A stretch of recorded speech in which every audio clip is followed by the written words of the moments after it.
Hi everybody, welcome to the Joy of Trucking. Once again, I'm Kevin, a solo OTR driver for Werner Enterprises. Solo OTR means that I drive this truck by myself, not with a partner helping me drive, and OTR is over the road, all over the country. So up and down, all 48 states. Today, I want to talk to you about drop and hook. A lot of people hear this expression and they don't know what it means. They're wondering if I'm going fishing or something like that. So stay tuned. I got a story for you. Hit that subscribe button and we'll get right into it. So drop and hook. If you'll notice, I'm driving a truck. I'm pulling a trailer behind me. I'll go to a place and I will leave that trailer at the place and then go somewhere else in the same yard and pick up another trailer and take off again.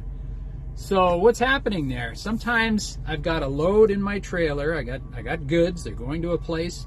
I'm going to go to that place. I'm going to just leave my trailer in their yard, and then I'll go to another part of the yard and pick up an empty trailer and head out. And what happens to that loaded trailer? They have a guy at that yard who drives a small truck, and he will take that trailer and back it up to the warehouse door, and then they'll unload it, and then they'll have an empty trailer. Now say I take an empty trailer from them and I go somewhere else. I drive to another place and I will drop that empty trailer off and I'll pick up one that's already loaded. So what's happening there is the guy with the little truck in the yard, he takes my empty trailer that I left, he backs it up to a door at the warehouse and they fill it up with stuff that's going to go somewhere else. And then that guy will park that trailer out in the yard and a guy like me will come along and drop an empty and pick up the full one and take it on to the next place. So this is the kind of thing that happens at these distribution centers, warehouses, and that sort of thing. You got to think about how freight comes in. It might come from a factory, so I'll go drop an empty, pick up the stuff from the factory, and take it to a place where it's distributed. Or stuff will come in on a ship, and the sea container will go to a warehouse, and then they'll divide stuff up and put them in other trailers, and then I'll take that trailer and take it to a warehouse. And then the warehouse will take that stuff and sort it out and send it out to the store. So maybe I'll pick up a loaded trailer and take it right to the store. So the drop and hook thing is the easiest thing for truckers because you are just switching trailers. It's always a trade as opposed to, say, live load, where I'll come with an empty trailer. They'll have me back up to the door of the warehouse and I have to sit there while they bring stuff in and load up the trailer and everything, and then I can leave. That could take an hour, could take 2 hours. Maybe the appointment's for midnight. I got to sit there, and then in the middle of the night, go and get loaded up, and then when I'm done, take off. So the live load's a little more inconvenient, let's say. It's not as simple as drop this trailer, pick this one up, and get back on the road. I've done it in as little as 30 minutes. Been in and out of a place with another trailer. The live load or a live unload, let's say I'm bringing a load and they tell me back up to this dock, bump the dock, and sit there while they take everything out of the trailer. And now I've got an empty trailer to go on to my next place. But again, it might have taken an hour, it might have taken 2 hours. You don't know.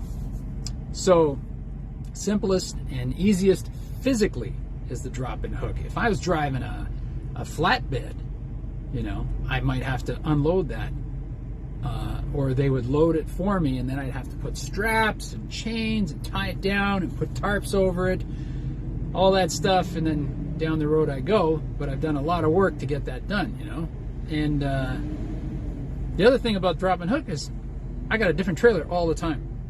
I might go in one day, drop a trailer, hook up another one, go to another place, drop and hook there, take off on the road.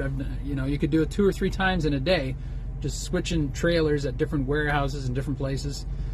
The thing that I really like though is not doing that so much. If you get long loads, like long miles, like say I got to drive 1,000 miles somewhere, I'll drop and hook today, and then I'll drive, and then sometime late tomorrow I'll do the next drop and hook. So instead of doing several in a day, that eats up a lot of time. You don't get a lot of miles, because I get paid by the mile. I don't get paid for the time that I'm at a warehouse switching.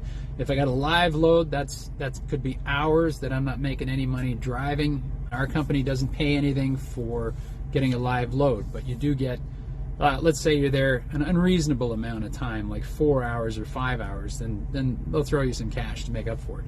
This usually doesn't compare to what you could have made driving 65 miles an hour down the highway, getting so much per mile. So there's that. The drop and hook, to me, it's more profitable because it maximizes the amount of time I can be driving. The other thing that happens, you might have to unload your trailer too. Drop and hook, you don't do that. But let's say we got guys that go to the dollar stores, and they have to back into that little tiny parking lot, open the doors, and start bringing out the stuff and bringing it into the store in the back door, and they're doing all that. Now on the other side of that, you've got the money thing. If you are unloading your own truck, or if you're driving a refrigerated truck or a flatbed or some specialty or hazmat or something like that, usually you get compensated for that extra responsibility. So drop and hook, driving OTR, you're just getting cents per mile. So it's kind of at the bottom of the scale. Like guys with refrigerated units will get paid a little bit more because they have to watch that chilling unit and make sure the stuff inside doesn't perish. If the refrigerated system goes down, the whole load's lost, right? So drive in and drop and hook, you're just coming and going. It's easier, but you don't make as much as some of the other guys do. Those are all the things I can tell you about drop and hook. So now you know when you hear that expression, you're talking about a trucker who's just dropping off one trailer, picking up another one, and taking off again. Down the road you go. All right, I hope you got something from that. We all understand drop and hook now, so give it a thumbs up if you got something out of this, and put your comments below, hit that subscribe button, and we'll see you down the road. Bye for now.